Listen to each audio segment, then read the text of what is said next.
자, 이제 한번 본격적으로 민사법, 민법, 민소법, 민지법의 얼개짜기, 아웃라인 한번 짜볼게요, 여러분들. 일단 지금 이제 여러분들께서 이 인문특강을 들을 때 복습을 이제 어떻게 할 것인가에 관한 문제부터 조금 설명드릴게요. 여러분들 영화 중에 제가 제일 좋아하는 영화가 있는데 무간도라고 하는 영화 있죠, 무간도. 한번 보셔도 좋을 것 같아요. 1편이 있고 2편이 있고 3편이 있거든요. 그 양조위 씨가 이제 주인공인 영화인데 이게 여러분들이 이제 1편만 봤을 때는 뭐지 해요. 뭐지? 2편을 보면 조금 1편 때 했던 그런 내용들이 조금은 이해가 돼요. 3편까지 보면 그랬구나 해요. 다시 이제 1편부터 이렇게 한번 더 보면 이제 거의 내용이 다 이해가 되면서 되게 그 영화 배우님들의 대사들이 다 귀에 이제 꼭꼭 박히거든요. 지금부터 인문특강 때 할 내용들도 여러분들 좀 이런 성격이 있어요. 해서 복습하실 때 그 프린트 나간 거 있죠, 여러분들. 프린트 나간 거 한번 읽으시고 한 번 정도 정독을 하시고 저는 개인적으로 이제 그 다음에 요 똑같은 인문특강을 한 번 더 1회 더 반복해가지고 좀 배속 올려가지고 수강을 한 번만 더 해주시면 좋을 것 같아요. 해서 총 인문특강을 한 2번 듣겠다, 좀 3번 듣겠다 정도까지 해서 제가 하는 설명 그대로 그냥 다 기억할 수 있게끔 이번 인문특강만큼은 좀 강의를 2-3번 빨리빨리 돌리시면서 들으시는 것을 추천해 드리겠습니다. 왜 그런지는 아마 들어보시면 느낌이 오실 겁니다. 다 듣고 난 다음에 다시 들으면 이게 저 말이었구나, 저게 이 말이었구나, 그런 느낌이 오면서 좀 재밌는 걸 그런 느낌이 드실 거예요. 자, 일단 먼저 여러분들 민사 절차에 대해서 한번 전체에 대해서 개관부터 해보도록 할게요. 일단 여러분들 우리가 법이라고 하는 것이 이제 왜 존재해야 되는가 라고 하는 문제를 가만 보면 여러분들 만약에 지금 우리 지구상에서 타노스가 또 와가지고 탕 쳐가지고 지구에 이제 사람이 7명밖에 없다 라고 한번 가정을 해봅시다. 한 명은 한반도에 김동진이 있고요. 또 한 명은 저기 미국에 있고 한 명은 아프리카에 있고 한 명은 프랑스에 있고 이렇게 돼 있었을 때 이 한반도 내에 저 혼자 있었을 때라면 제가 여러분들 옷을 다 벗고 길거리를 뛰어다니든 제가 뭐 돌로 뭘 부수든 아무 문제 없죠, 여러분들. 그죠? 근데 우리 인간 같은 경우에 호모 사피엔스 같은 경우는요, 혼자 살 수는 없지 않습니까? 그러니까 집단 생활이라고 하는 것을 시작하게 됐죠. 그러니까 혼자 있는 게 아니잖아요. 그러니까 집단 생활을 시작하니까 같이 생기는 문제가 바로 분쟁이라고 하는 게 생기죠. 각종 분쟁이 막 생기죠. 권력투쟁도 생기고 막 생길 거예요.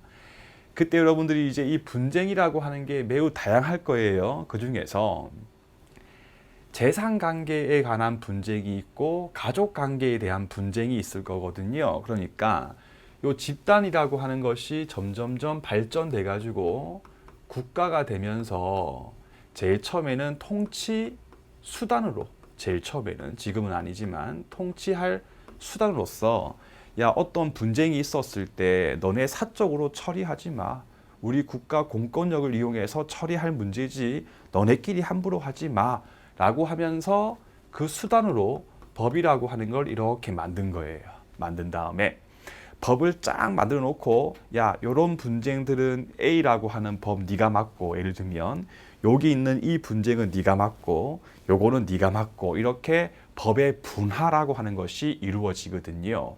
그 중에서 이제 우리가 변리사 시험할 때 공부를 해야 될 영역은 재산관계 등에 대한 분쟁에 대한 부분, 즉 여기 있는 재산관계의 분쟁이나 가족관계의 분쟁이라고 하는 것을 이른바 민사 사건이라고 불러요. 물론 이제 밑에 거는 우리 시험 범위 아니지만 고래도 몇 가지는 알고 있었을 때 민법, 민소에 대해서 이해를 할 수가 있고요. 기본 강의 때 또 설명드릴 거거든요. 아무튼 재산관계, 가족관계에 대한 분쟁, 다툼을 이렇게 부르는 거예요. 해놓고 얘들은 이것들은 민사법에 의해서 처리를 해 라고 해가지고 대표적인 민사법이 여기로 오시면요, 민법, 민소법, 민지법 이렇게 세 가지의 법이 있게 되는 겁니다. 요게 이제 우리 시험 1차, 요게 우리 시험 2차, 민지법은 이제 법무사 시험 등에서 시험 과목에 포함이 되는 거거든요. 그러면 민사 사건이 있었을 때 제일 먼저 갑이 을한테 말할 거예요. 저는 을한테 권리가 있습니다. 근데 을이 저한테 돈을 주지 않습니다. 하면 또 을은요, 아닙니다. 저는 갑한테 의무를 진 게 없기 때문에 돈 줄 필요가 없습니다. 막 그렇게 할 거거든요.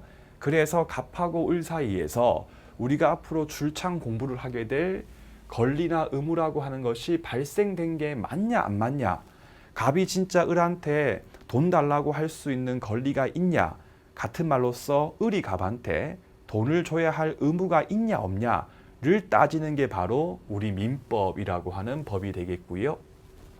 그 다음에 진짜로 갑이 을한테 권리가 있다, 혹은 진짜로 을이 갑한테 의무를 진 게 있는가 없는가에 대한 판단을 사적으로 할 수 있는 게 아니고 국가 중에서 법원이 하는 거거든요. 그래서 재판을 통해 가지고 진짜 권리 의무가 있는지 없는지에 대해서 확정시키는 게 바로 민사소송이라고 하는 거고요. 그걸 어떻게 할 것인가, 어떤 절차에 근거해 가지고 어떻게 할 것인가 라고 하는 일종의 프로세스를 정하고 있는 게 바로 민사소송법이라고 하는 법이 되는 거예요. 그래가지고 민소법을 통해서 진짜 갑이 을한테 예를 들어서 금 1억 원의 돈을 받을 수 있는 권리가 있다라고 판결 선고하면 여러분들 자동으로 절대 갑 계좌에 입금되는 게 아니에요. 아니에요. 근데 을이 또 갑한테 돈을 안 주는 거예요. 그랬을 때 갑이 과거의 경우는요, 칼 두고 와가지고 을한테 빨리 돈 내놔, 그렇게 해가지고 이제 을의 돈 같은 걸 빼앗아 왔거든요. 그것도 이제 안 되는 거예요. 하지 마, 해놓고 대신 우리가 해줄게, 또 우리한테 신청을 해가지고 강제 실현, 채무자 을의 의사에 반해가지고 돈을 받기 위한 절차가 바로 여러분들 지금부터 제가 인문특강 때 설명드릴 강제집행이라고 하는 거고요. 그거는 민사집행법에 의해서 이렇게 두고 있는 거예요. 그러면 이렇게 여러분들 어떠한 권리 의무의 발생 등에 대해서 정하고 있는 법을 실체법이라고 해요. 실체법이라고 해요. 하고 그 실체법에 의해서 발생된 권리 의무의 존재에 대해서 확정하는 절차, 확정됐을 때 강제 실현시키는 절차에 관한 민소법, 민지법을 절차법이라고 불러요. 절차법이라고 부르는 거예요. 알겠죠? 하고 다시 여러분들이 이제 민법을 보면요, 크게 네 가지로 이제 분류를 할 수 있어요. 첫 번째가 민법 총칙이라고 하는 게 있고요. 두 번째가 물권법이라고 하는 것이 있고요. 세 번째가 채권법이고요. 네 번째가 친족상소법이라고 합니다. 자, 이 중에서 이제 위에 있는 세 개입니다. 민총, 물권, 채권까지가 우리 시험 범위예요. 우리 시험 범위다. 네. 그러면 친족상소법, 여기 있는 가족관계 분쟁에 대해서 처리를 하고 있는 친족상소법은 전혀 알 필요 없냐? 예, 원칙적으로는 친족상소법까지는 공부할 필요 없습니다. 그런데 친족상소법 관계에서 여기 있는 우리 시험 범위 내에 있는 내용하고 밀접하게 연결되어 있는 몇 가지의 주제가 있어요. 많지 않고 여러분 극소수예요. 그 극소수를 대비하기 위한 차원에서 몇 가지만 공부하시면 되고, 우리는 민총, 물권, 채권법을 열심히 공부하시면 됩니다. 그러면 요 친족상소법이 분쟁 중에서 가족관계의 분쟁을 주로 처리하기 위한 거기 때문에 위에 있는 민총, 물권, 채권법 같은 경우는 재산관계의 분쟁을 처리하기 위한 법이거든요. 그래서 요 세 가지를 묶어가지고 재산법이라고 하고요. 이 재산법이 바로 우리 시험 범위다까지 확인하시면 되겠고, 민총, 물권, 채권법이라고 하는 게 각각 어떤 의미인지는요, 제가 조금 뒤에 또 자연스럽게 설명을 드리겠습니다. 그런데 민총이라고 하는 건 여러분들 여기 있는 뭔지 모르지만 아직 우리가 물권법하고 채권법에 있는 내용들의 공통 분모, 공통적인 내용을 추출해 가지고 모아놓은 게 민법 총칙이거든요. 근데 우리가 민법 강의를 들을 때, 민법 책을 볼 때 배우는 순서가 민총을 먼저 배우고 물권법을 배우고 채권법을 배우는 거예요. 따라서 기본 강의를 할 때 민법 총칙을 제일 먼저 배우는데, 민법 총칙에 있는 내용이 2번, 3번에 있는 물권법이나 채권법의 공통적인 내용을 뽑아놓은 내용이거든요. 그러니까 물권법, 채권법에 대해서 어느 정도는 알고 있었을 때에 민법 총칙 내용을 정확하게 이해를 할 수가 있는 거예요.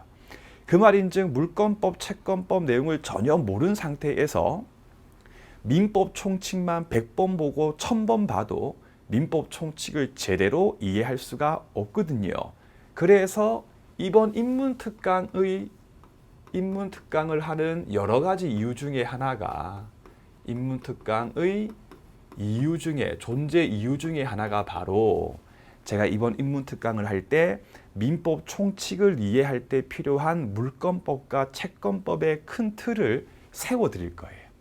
그러면 채권법, 물권법 큰 틀을 잡아놓고 민총책을 보는 거하고, 전혀 모르는 상태에서 민총 보는 거하고 정말 엄청난 차이가 있기 때문에 인문특강 너무 가볍게 생각하지 마시고 진짜 중요한 것들을 하는 거구나 라고 생각하시고 집중해서 들어주시길 한 번 더 부탁을 드리겠습니다. 그럼 다시, 법이라고 하는 것은 집단 생활을 시작하고 생기는 분쟁이 있었고 그 분쟁을 처리하기 위해서 만들어진 거다.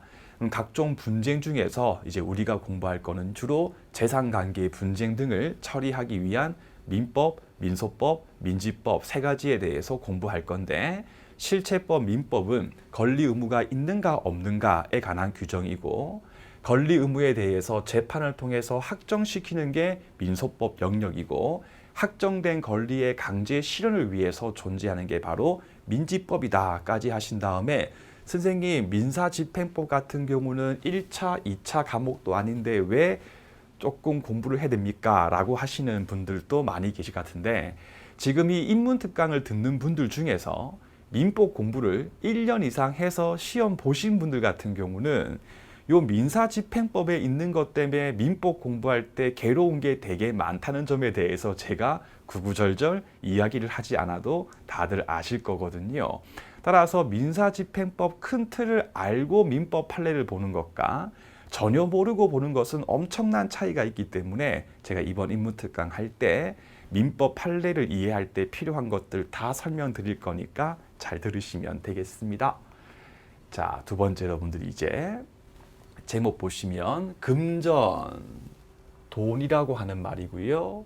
대차, 빌려주고 빌려 쓰는 계약, 대출 계약 떠올리시면 쉽게 이해되죠. 그리고 처음 보는 채권자, 채무자에 대해서 한번 이해를 해보겠습니다. 근데 여러분, 제가 지금부터 인문특강 때 하는 내용들은 여러분들 제가 원칙론에 근거해가지고만 강의할게요, 여러분들. 그러니까 무슨 말인가 하면요, 항상 이 법학이라고 하는 것은 원칙이 있고 예외가 있거든요. 근데 인문특강 단계에서 제가 원칙과 예외를 너무 신경 써가지고요, 자꾸 뭐 원칙적으로 특별한 사유가 없는 한이라고 하는 표를 자꾸 제가 붙여버리면 원칙적인 경우로서 세워야 할 틀을 올바르게 세울 수가 없기 때문에 제가 지금부터 별도의 언급을 하지 아니하면 원칙적인 경우고, 인문특강 들을 때는 원칙만 잘 세워도 충분할 겁니다. 다시 이제 그림을 보시면요, 갑하고 을이 닮았죠. 같은 사람 아닌데. 자, 저기 있는 사람이 갑이라고 하고요, 여기가 을인데, 이제 보통 법학에서는요 A, B, C라고 하지 않고 갑을 병정무라고 보통 하거든요. 익숙해지시면 됩니다. 자, 갑이 있고 을이 있는데요, 먼저 을이 갑한테 부탁을 했습니다. 돈 좀 빌려줘, 1억 원만. 갑이 알겠다라고 해가지고 돈 빌려줄래 청약이고요. 듣기 마세요. 갑이 승낙을 해가지고 갑하고 을 사이에서 돈을 빌려주고 빌려 쓰는 계약의 성립이 이루어지고요. 갑이 을한테 실제로 금 1억 원을 빌려줬습니다. 자, 이때 여러분들 항상 계약서 쓰는 거 아니지만 제가 지금은 이제 이해를 도모하기 위함이에요. 보통 이렇게 거액을 갑이 을한테 돈을 빌려줄 때는요, 금전대차 계약서라고 하는 것을 쓰거든요. 꼭 이렇게 똑같이 쓸 필요 없고 이렇게 유사하게 쓰면 됩니다. 제일 위에 보시니까 돈을 빌려주고 빌려 쓰는 계약을 한 사실을 밝히는 계약서다. 제일 위에 보시니까 대여인이란 말이요. 쉽죠? 돈을 빌려준 사람, 갑을 말하겠고요. 차용인이라고 하면요. 차용, 돈을 빌려 쓴 사람을 말합니다. 그래서 갑과 을은 다음과 같이 금전대차 계약을 한다. 제1조에 보니까 원금은 총 1억이고 이자 같은 경우는 월 1%니까 앞으로 월 나오면요. 연 12%라고 생각해요. 연 12%가 이자고요. 그 다음에 변제기, 민법상 기라고 하는 말은 쉽게 약속. 그럼 변제하기로 약속한 일, 날짜는 2021년도 9월 30일 날 을이 갑한테 돈을 갚기로 변제기에 대해서 합의를 했다. 이렇게 계약서의 작성이 이루어집니다. 그럼 다시 우리 볼게요. 여기 있는 돈을 빌려준 갑 같은 경우는요. 변제기인 9월 30일이 되면 을한테 약속한 대로 빨리 돈을 갚아줘라고 할 수 있는 권리가 있지 않습니까? 그래서 저기 있는 대여인 갑의 법적 지위를 민법에서 채권자라고 부르죠. 채권자. 그러면 갑은 을에게 돈 갚아줘라고 할 수 있는 권리가 있다라고 생각하시면 되고요. 두 번째, 차용인 을 같은 경우는요. 이 변제기 때 갑한테 금 1억 원하고 이자 등에 대해서 갚아야 할 의무가 있지 않습니까? 이렇게 의무가 있는 사람을 채무자라고 부르는 거예요. 그러면 갑은 을한테 채권이 있고 을은 갑한테 채무를 진다라고 하면 되고 우리 보통 할부 채무, 대출금 채무 그게 우리가 이제 돈을 빌려 쓴 걸 말하는 거예요. 그리고 갑하고 을 사이에서 금전대차 계약을 한다. 여기 있는 금전대차 계약이라고 하는 게 바로 대여금 채권 채무를 발생시키는 하나의 발생 원인이래요. 발생 원인. 그러면 일단 이렇게 생각하면 되겠죠.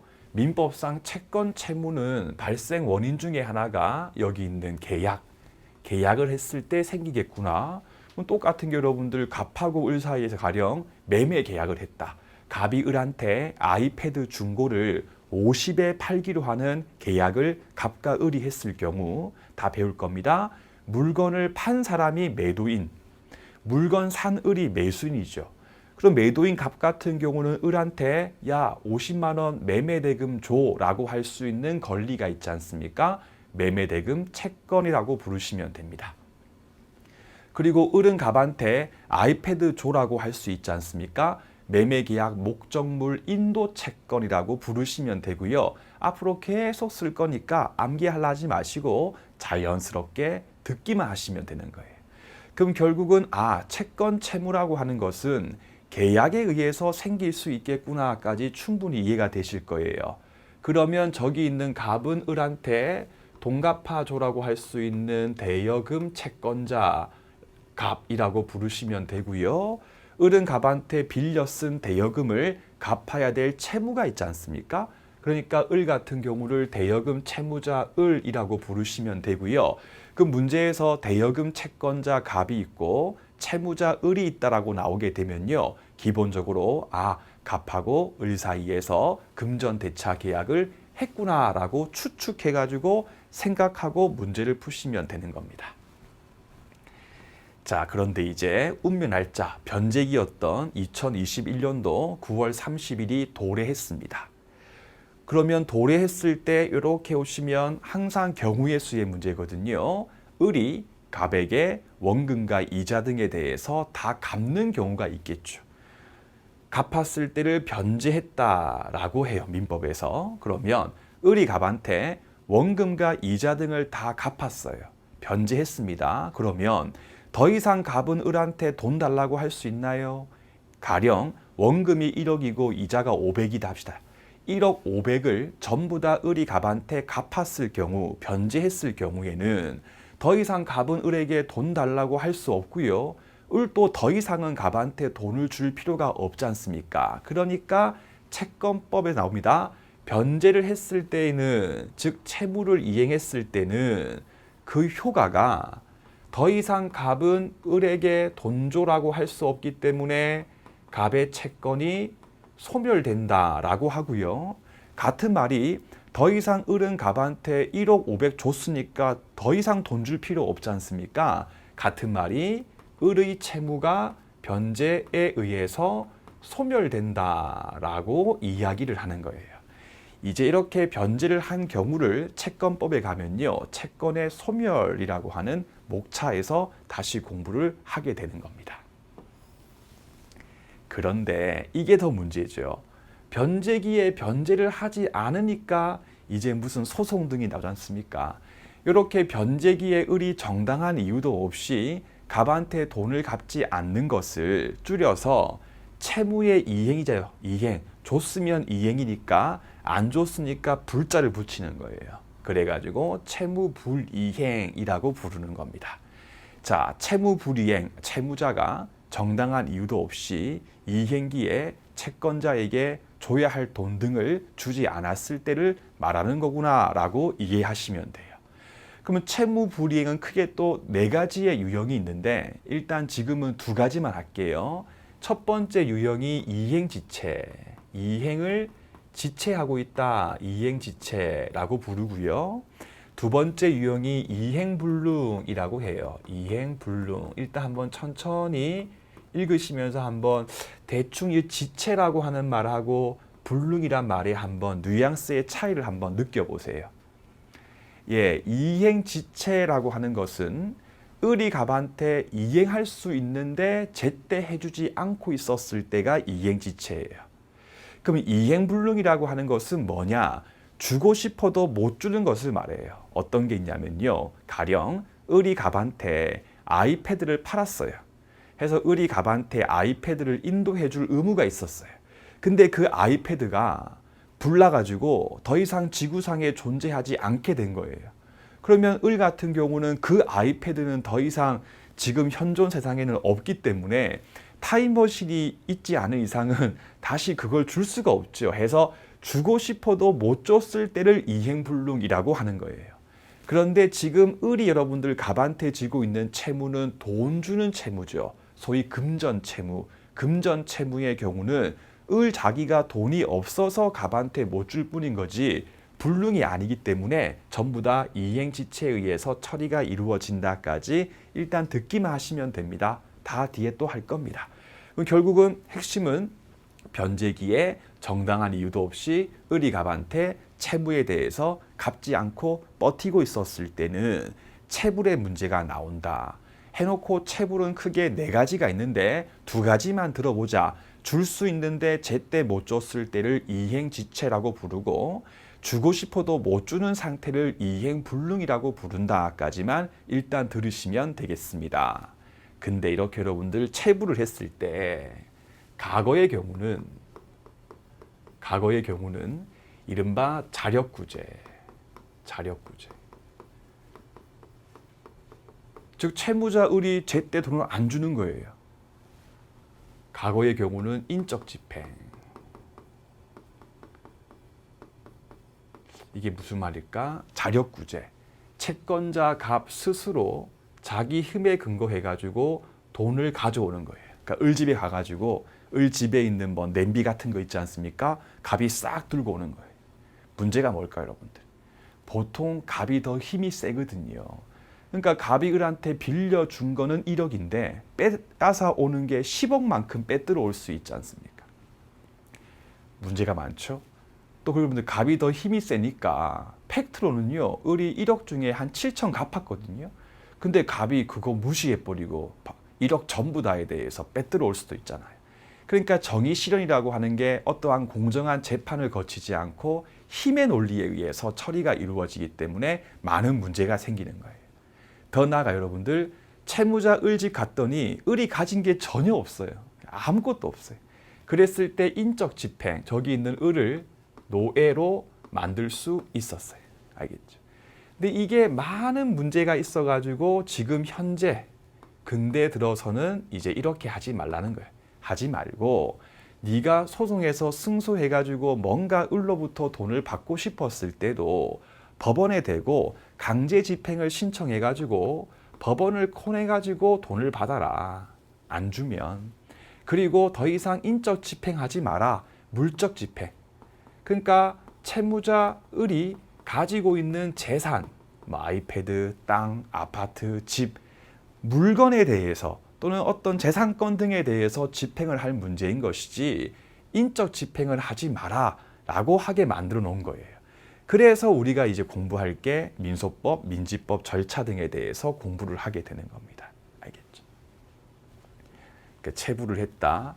그럼 했을 때 이제 갑은 어떻게 돈을 받을 것이냐에 대한 부분으로 넘어갈게요. 자, 3번 보시면 제목에 물적 담보라고 하는 게 있고 담보 물건이라고 하는 게 있지 않습니까? 잠깐 오시면 우리 여러분들 채권자가 채무자한테 돈을 빌려줄 때 담보라고 하는 거, 담보라고 하는 거를 채권자는 되게 선호합니다. 왜냐하면 채무자가 돈을 안 갚았을 때에 생길 수 있는 리스크를 분배를 해야 되거든요.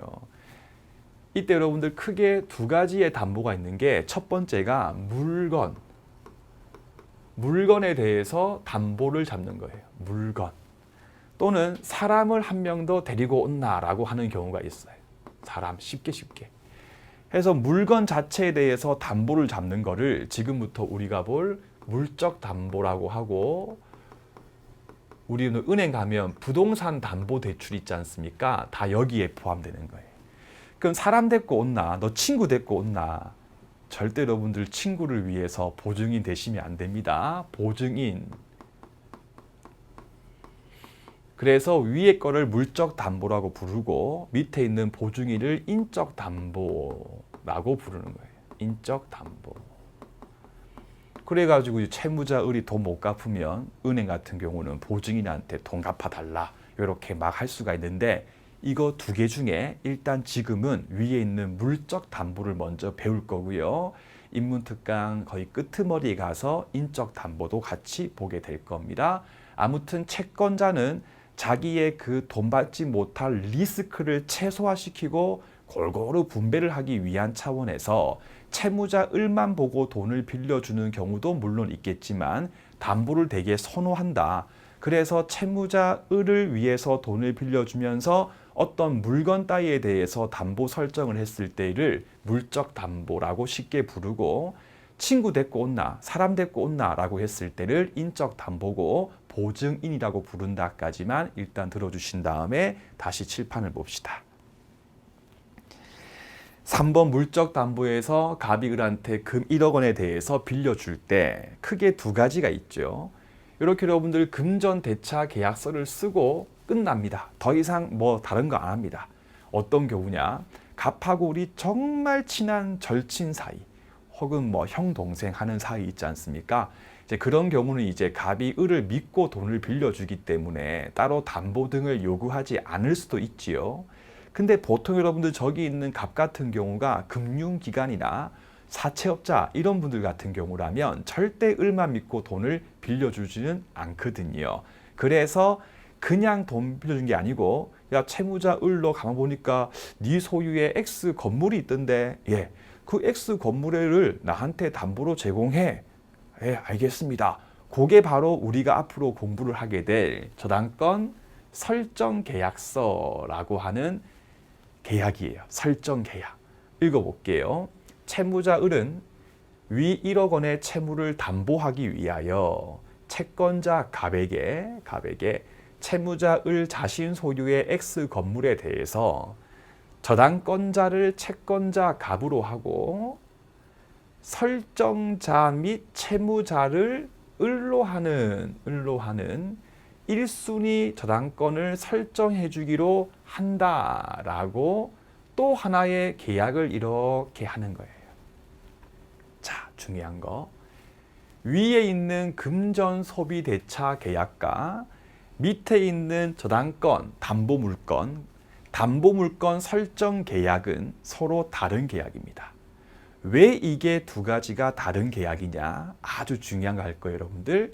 위에 있는 금전대차 계약에서 생기는 갑의 채권하고 을이 지는 의무를 한번 생각해 보시면, 금전대차 계약에 의해서 방금 봤지만 갑은 을에게 돈 갚아줘 라고 할 수 있는 대여금 채권을 취득하고요.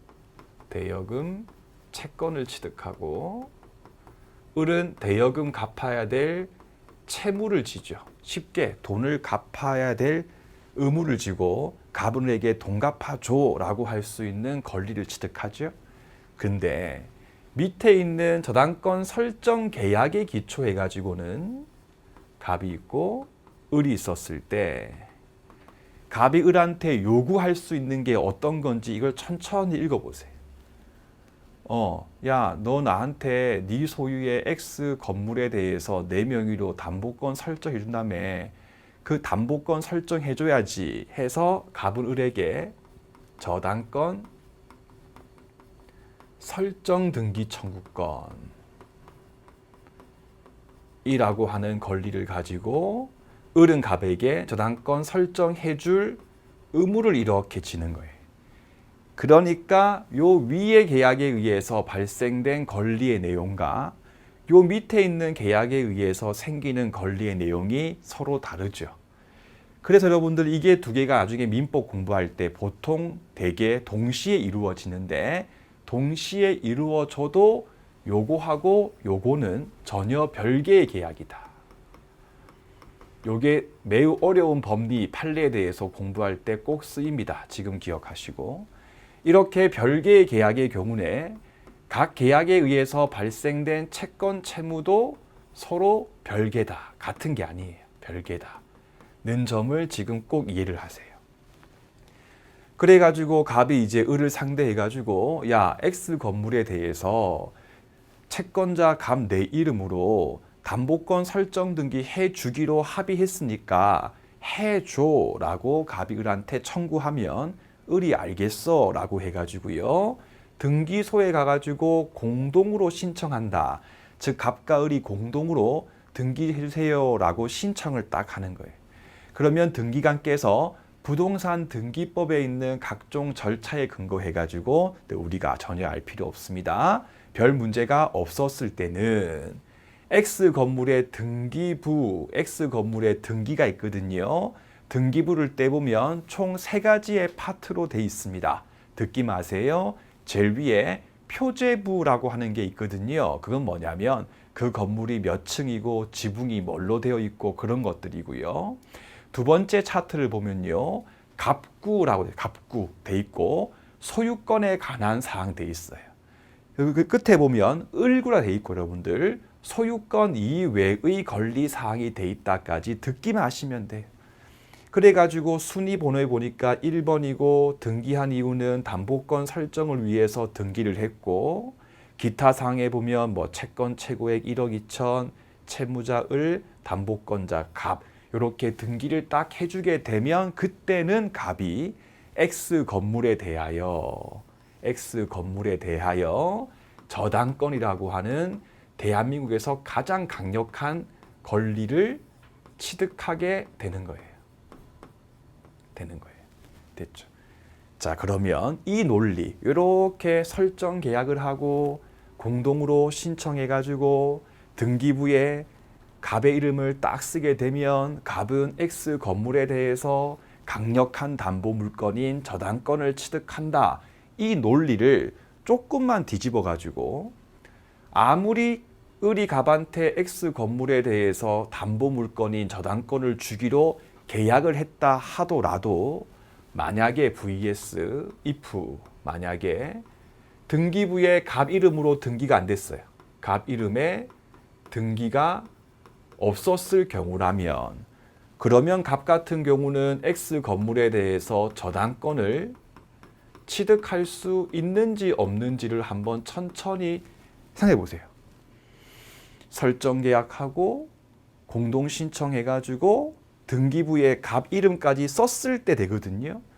만약에 갑 이름을 안 썼을 경우는요, 취득을 못 하는 거예요.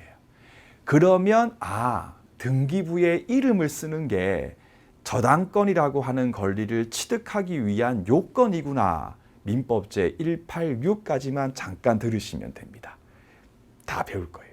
자, 그러면 이제 제가 이 설명을 이제 왜 했냐면 여러분들 이것 때문이에요. 아주 중요한 거예요. 아주 중요한 거예요. 자, 제목 읽을게요. 채무불이행 나오면 이행기에 변제기에 채무자 을이 정당한 이유도 없이 갑한테 돈을 갚지 않고 있었을 때 2단계 더 이상 근대 민법에서는 갑이 자기 힘에 근거해 가지고는 을의 돈이나 땅 같은 것들을 강제로 빼앗아 올 수가 없기 때문에 국가에 있는 절차에 따라서 처리한다. 그러면 결국 저기 있는 갑이 현대 민법에서 을에게 빌려준 원금이나 이자 등의 돈을 받기 위해서는 어떻게 할 것인가. 결국 이게 제일 중요하죠, 민법에서도. 결국 을이 돈을 안 줬을 때 갑은 어떻게 하면 을로부터 돈을 받아올 수가 있겠는가에 대해서 갈림길이 이렇게 나뉘는 거를 지금 이해하셔야 되는 거예요. 첫 번째 경우입니다. 갑과 을이 엄청 친해가지고 을을 믿고 그래 그냥 빌려줄게. 즉 금전대차 계약까지만 하고 아까 봤던 담보권 설정 계약 등을 전혀 하지 않았던 경우 바로 갑이 저당권을 취득하지 않은 경우 그 말인즉 등기부에 이름 안 쓴 경우 알겠죠? 말고 갑이 이제 은행이고요. 엄격한 사람이에요. 그래가지고 채무자 을한테 돈을 빌려주면서 채무자 을 소유의 X 건물에 대해서 담보권 설정 계약을 맺고 공동신청에 의해서 갑 명의로 등기까지 맞춰가지고 X 건물에 대해서 저당권을 취득하는 경우로 나뉘는 거를 먼저 파악해야 돼요. 이걸 놓쳐버리면 이제 민법 공부할 때 뭐가 자꾸 꼬이는 겁니다. 둘 중에 한 개예요. 이거는 이제 갑과 을의 선택사항의 문제입니다.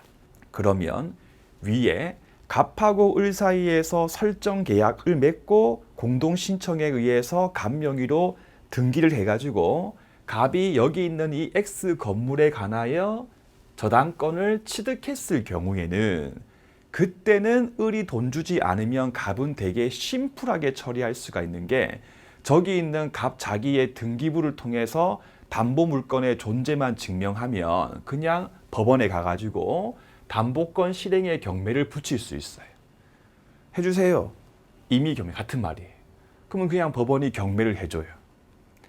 근데 문제가 갑이 을을 믿고 돈만 줬지 X 건물에 대해서 별도의 담보물건, 저당권 등을 확보 취득을 하지 않았는데 채무자 을이 갑한테 돈을 안 갚고 버티면서 배째라 이런 식으로 나오는 경우에는 갑이 집행건원이라고 하는 것을 가지고 저기 있는 X 건물에 대해서 강제 경매로 가는 거예요. 강제 경매로. 그러니까 위에 있는 경매는 임의 경매라고 부르고요. 밑에 있는 경매는 강제 경매라고 부르는 거거든요. 일단 하나씩. 자, 이때 여러분들 사실 집행건원이 있고 이제 집행문이 있는데 집행문이라고 하는 개념은 이제 우리 민법 공부할 때 한 번도 안 나옵니다. 제가 뺐고 여러분들 이제 민법에서 필요한 만큼만 지금 강의를 하는 겁니다. 자, 먼저 집행건원에서 건원이라고 하는 게 무슨 말이냐면 여러분들 어떤 행위를 법률적으로 정당화시켜주는 근거 힘이에요. 힘. 그러면 집행건원이란 말은 묶으세요. 여기는 어떤 행위란 말이 채무자의 의사에 반하여 집행을 하는 것을 법률적으로 정당화시켜주는 근거 힘이라고 읽으시면 되고 어떤 게 집행건원입니까는 조금만 참으시면 돼요. 아무튼 채권자 갑이 제일 처음에 을을 믿고 X 건물에 대해서 담보물건인 저당권을 취득하지 않았을 때는 채권자 갑은 그냥 경매를 붙이는 게 아니고 집행건원 받아가지고 이거에 기초해가지고 강제 경매를 신청한다. 그러면 위로 가가지고 임의 경매로 가거나 밑으로 와가지고 강제 경매로 왔을 때 여러분들 이 두 절차는 시작 단계에서만 차이를 보일 뿐, 즉 위로 갔을 때에는 그냥 저당권이 있기 때문에 저당권 존재에 근거해가지고 그냥 경매를 붙일 수가 있는 거고, 없어가지고 밑으로 갔을 때에는 집행권은 받아가지고 경매를 붙일 수가 있기 때문에 시작 단계에서는 큰 차이를 보이지만 그 이후의 과정은 똑같아요. 그래서 위에 거는 크게 볼 게 없고 여러분들 밑에 걸로 가서 민소법까지 제가 싹 검토를 하게 될 겁니다. 그래서 밑에 있는 강제 경매를 중심으로 지금부터 공부를 해보자. 그래가지고 경매를 하게 되면 여러분들 여기 오시면 매각, 경매, 팔아먹어요. 판다. 왜 현금화가 필요하냐? 경매를 붙여가지고 저기 있는 X 건물을 현금으로 바꿀 필요성이 있냐의 문제거든요. 지금 현재 갑이 을한테 갖고 있는 채권은 금 1억 원의 채권이죠. 근데 지금 현재 채무자 을이 보유하고 있는 재산은 X 건물이죠. 그러니까 X 건물 그대로 갑한테 줘버리면 많은 문제가 생길 수 있지 않습니까? 따라서 X 건물을 법원이 경매를 붙여서 현금화 시킨다라고 먼저 큰 틀을 이해하시면 되겠습니다. 그래서 경매를 붙여서 팔아가지고 현금화 시킨다. 그 다음에 현금이 들어오면요, 배당, 채권자 갑 등에게 돈을 준다. 그래서 배당이라고 하는 것은 채권의 만족을 의미한다까지 잡아두시면 되겠습니다. 그러면 여기 경매에서 매각에서 봤을 때의 쟁점이 나와요. 자, 경매 절차에서의 매수인, 줄여서 보통 판례가 경락인 같은 말이거든요. 이게 뭐냐면 여러분 우리 법원 사이트에 가면요, 인터넷 경매라고 하는 사이트가 있습니다. 거기 보면요, 이제 채무자 소유의 X 건물 등이 경매가 됐을 때 쫙 나오거든요. 그럼 거기에 입찰해가지고 최고가로 10억이요 이렇게 부른 사람이 있지 않습니까? 그분이 그 경락 대금, 매각 대금을 다 납부를 하게 되면 그분께서 병이 저기 있는 X 건물에 대해서 소유권을 취득하게 되는 거예요. 배울 겁니다. 그러면 X 건물이 원래 을 건데 경매가 돼가지고 팔려가지고 병게 되잖아요, 그죠?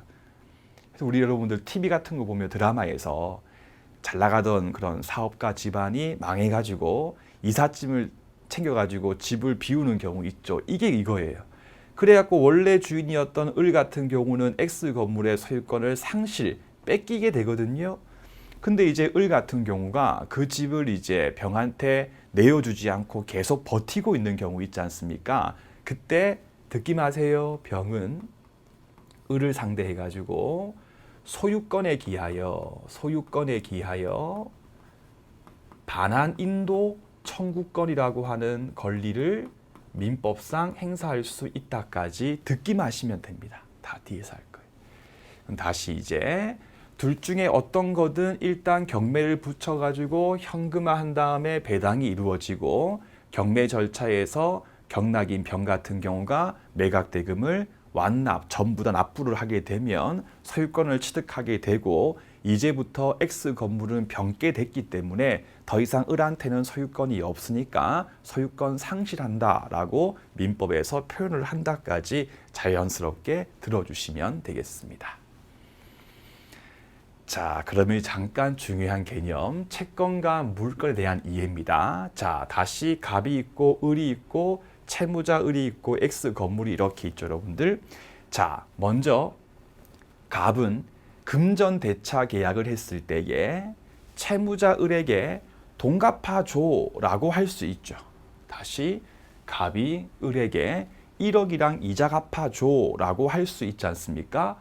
그래서 갑이라고 하는 특정인이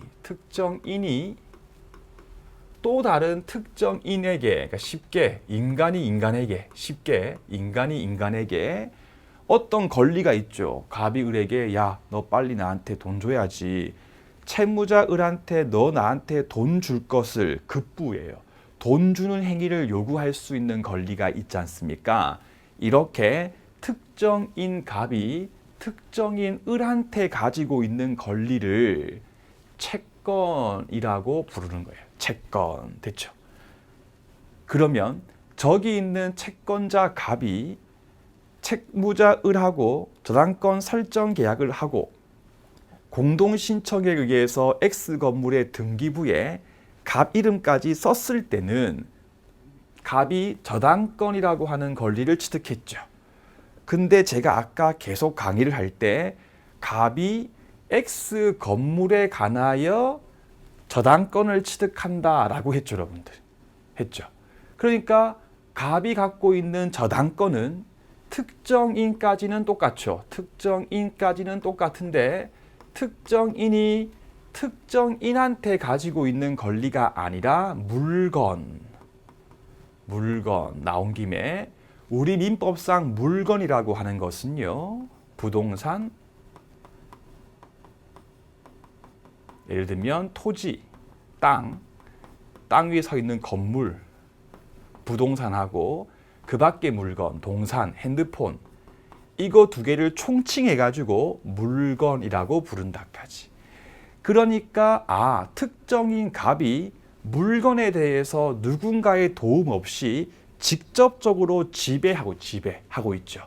이렇게 물건에 대해서 특정인이 직접적으로 지배하는 권리를 물건이라고 부르는 거예요. 그러면 특정인이 특정인한테 갖고 있는 권리를 채권, 특정인이 물건에 대해서 직접 지배하는 권리를 물건이라고 부른다까지 먼저 이해를 하시면 되겠어요.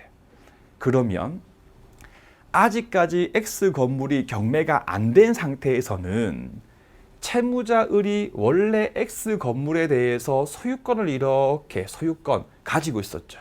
더 쉽게 X 건물은 원래 을 거.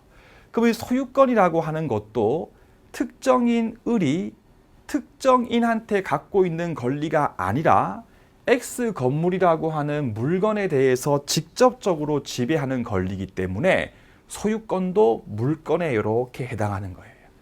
그래서 물건법 보면 물건이 다양하게 나옵니다. 근데 당분간 이제 민법 입문특강 들을 때 하고 기본 강의 때 민총까지는 여러분들 물건 나오면 그냥 쉽게 소유권이라고 바꿔서 읽어도 괜찮아요. 아시겠죠? 왜냐하면 소유권이 물건의 대표이거든요. 대표. 알겠죠? 그럼 다시 특정인이 특정인에게 뭔가 행위를, 돈 주는 행위를 요구할 수 있는 권리를 채권이라고 부르고, 특정인이 특정인 말고 어떤 물건에 대해서 직접적으로 가지고 있는 권리를 물건이라고 부른다까지 먼저 그림을 가지고 이해를 하신 다음에, 그러면 갑은 을에게 대여금 채권을 가지고 있는 거지 갑이 건물에 대해서 채권 있는 거 아닙니다, 여러분들. 알겠죠? 같은 취지가 갑은 X 건물에 대해서 저당권이라고 하는 담보 물건을 가지고 있는 거지 특정인 을한테 가지는 거 아니에요. 정확하게 갑은 을에게는 대여금 채권을, 갑이 을 소유의 X 건물에는 저당권을 이렇게 정확하게 나눠 가지고 책을 읽고 생각하시면 되겠습니다. 한번 지울게요. 그래서 여기로 오시면 권리는 크게 채권과 물건으로서 나누어진다. 그 채권은 뭔데? 라고 했을 때 특정인 갑이 특정인 을한테 뭔가 행위, 돈 달라, 돈 주는 행위를 요구할 수 있는 권리를 말하는 것이고, 물건이라고 하는 것은 특정인이 물건, 부동산, 동산에 대해서 직접적으로 지배하는 권리를 말한다. 그래서 물건에 대해서 직접 지배하니까 물 들고 와서 물건이라고 부른다까지 확인을 하시면 되겠습니다. 그러면 다시 여기 있는 2번에 있는 채권을 어떻게 처리할 것인가가 주로 다루는 분야가 채권법이라고 하는 부분이고요. 3번에 있는 물건에 관해서 이제 두고 있는 법이 물건법이라고 하는 법이거든요. 그러면 다시 민법 총칙은 채권도 권리고 물건도 권리죠. 권리. 그러니까 둘 다 권리이기 때문에 권리가 가지고 있는 공통적인 성질이 있죠. 적인 내용이 있겠죠. 겹치는 내용. 근데 여러분들 겹칠 때마다 매번 똑같은 조문을 계속 덧버리면 민법 조분집이 엄청나게 두꺼워질 수가 있지 않습니까? 그래서 채권 물건에 보통적으로 공통적으로 적용될 내용들을 추출해 가지고 먼저 제 앞에 둔 게 바로 민법 총칙이 되는 거예요. 민법 총칙. 그래서 여러분들 우리 이공계 분들이니까 AX 더하기 AY라고 하는 게 있었을 때 우리 이제 이렇게 A로 묶어가지고 X 더하기 Y로 이렇게 여러분들 표시할 수가 있지 않습니까? 요때 요 A가 공통되는 A가 민법 총칙이 되겠고요. 얘가 물권법, 얘가 채권법이 되는 거예요. 그래서 채권 물권법에 대해서 기본적인 내용을 알고 있었을 때 민법 총칙을 수월하게 이해할 수 있다까지 오시면 되겠습니다. 자, 이제 그러면 이제 5번입니다. 부동산 강제 경매. 그럼 머릿속으로 채권자 갑이 X 건물에 대해서 저당권을 취득하지 못했을 때 주로 나오는 문제구나 라고 먼저 생각을 해 두시고 봅시다. 첫 번째 여러분들 법원에 가서 강제 경매 해줘요라고 신청한다. 여러분들께서 이제 공부를 해야 될 법 중에 절차법은요 거의 다가 신청주의예요. 신청주의. 가만히 있으면 이제 법관이 와가지고 채권자 갑님아 을로부터 받지 못한 돈이 있으시지요. 고객님 저희가 도와드릴게요. 절대 그렇게 하지 않고요. 신청이라고 하는 게 반드시 필요합니다. 그러면 신청 방식은요. 원칙적으로 서면에 의해서 방식을 취해요. 말로 하면 안 됩니다. 뒤에 제가 준비했어요. 자, 이때 강제 경매를 신청하기 위한 요건이 여러분 매우 많은데 그 많은 요건들 중에서 우리가 민법 공부를 할 때 반드시 기억해야 될 내용은 두 개밖에 없습니다. 첫 번째가 집행권원이 있을 것, 두 번째가 채무자 을 소유의 물건일 것. 이거 아주 중요한 거예요. 그럼 제가 일단 집행권원이 뭔지는 오늘 배울 거예요. 배울 걸 놔두고 2번 채무자 소유의 물건만 집행할 수 있는 게 원칙이에요. 이거를 이해해야지 민법에서 어려운 판례들을 쉽게 이해할 수 있는데 그럼 일단 먼저 만약에 여러분들 제3자 법학에서 제3자란 말은 갑과 을 이외의 자 그럼 제3자 병의 소유다. 만약에 X라고 하는 건물이 제3자 병의 소유인 경우라면 강제 집행을 할 수 있는 게 원칙일까요? 할 수 없는 게 원칙일까요? 할 수 없는 게 원칙입니다. 즉 채무자 소유의 물건만 집행할 수가 있거든요. 그러면 채무자 을이 갑이 자기한테 소송을 제기하니까 을이 X 건물을 병한테 헐값에 팔고 넘겨버리면 나중에 갑이 승소해가지고 해도 집행을 못할 수가 있겠죠. 그런 경우를 대비해가지고 민사집행법상 가압류 가처분이라고 하는 게 있고요. 제가 조만간에 다시 일단 설명드릴 거니까 일단 요건 중에 두 가지만 기억하자. 집행권원, 두 번째가 채무자 을 소유의 물건일 것. 따라서 제3자 병거인 경우는 채무자 을게 아니기 때문에 갑이 집행을 할 수 없는 것이 원칙이다까지만 지금 듣고 이해를 하시면 되겠습니다. 한번 지울게요. 자, 그래가지고 요건을 구비해가지고 법원에 신청을 하면 여러분들 법원이 이제 심리를 해요. 심리. 그러니까 이제 요건 등을 다 구비했는가에 대해서 보고 만약에 요건 다 구비해서 신청의 이유가 인정이 되면 그러니까 마땅히 갑이 하는 말이 맞다면 법원 같은 경우가 경매 개시 결정을 하고요. 압류 명령까지 합니다. 지금 무슨 말이냐? 밑에 보시면요. 땡땡 지방법원 결정 주문해가지고 자 X 건물에 대해서 경매 절차를 개시하고 이게 바로 위에 있는 이거 경매 개시 결정이에요. 경매 개시 결정이라고 하고 그 다음 채권자 갑을 위하여 이 일을 X 건물을 압류한다. 요 압류가 위에 있는 압류명령. 압류한다. 압류명령. 해요. 하면 그 다음에 사무관이 5급 이상 사무관이 등기관한테 촉탁, 부탁을 해요. 부탁을. 약 아니죠. 등기관님 X 건물에 대해서 등기 부탁해요 라고 하면 등기관께서 그 X 건물에 경매 개시 결정의 기입 등기, 그러니까 아까 봤던 그 등기부 있지 않습니까? 거기에 이 X 건물은 경매가 되는 걸로 있었습니다 라고 하는 것에 등기를 하는 거예요. 그럼 왜 X 건물 등기부에 경매 개시 결정을 기입 쓰느냐? 외부에 알리기 위해서. 외부에 알린다. 민법상 공시하기 위해서. 공시를 하기 위해서 쓰는 거예요. 듣기 마세요. 그리고 채무자 을에게 경매 개시 결정을 편지로 송달 보내줍니다. 왜 보내주냐? 채무자 을에게 알려주기 위해서. 채무자 을에게 알려주기 위해서. 알겠죠? 채무자 을의 보호인데 제가 보호에 관한 문제는 제가 추후에 다시 말씀을 드릴게요.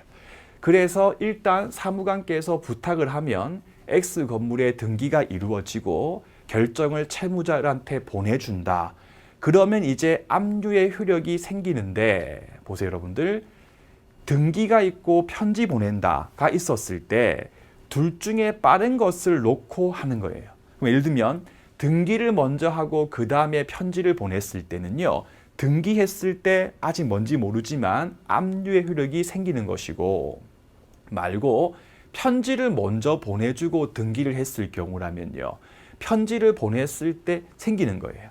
다만 이제 실무상 같은 경우는 등기를 먼저 하고 나중에 편지를 보내주기 때문에 보통 등기했을 때부터 효력이 생깁니다. 왜냐하면 여러분들 만약에 채무자을한테 편지를 먼저 보내주고 그 다음에 등기를 해버리면요. 채무자을이 제3자 병한테 팔고 토낄 수가 있거든요. 그래서 먼저 등기를 치고 그 다음에 보통 편지를 보내주는데 우리가 이제 민법 문제를 풀 때는 압류 효력이 생겼다라고 하면서 날짜가 주어지지 요 가지고 언제냐라고 하는 문제는 나오지가 않기 때문에 이해하는 정도까지만 일단 공부하시고요. 10분만 쉬었다가 여기 있는 이 압류라고 하는 것이 어떤 의미가 있는지에 대해서 제가 다시 설명드리면서 이렇게 이어나가도록 하겠습니다.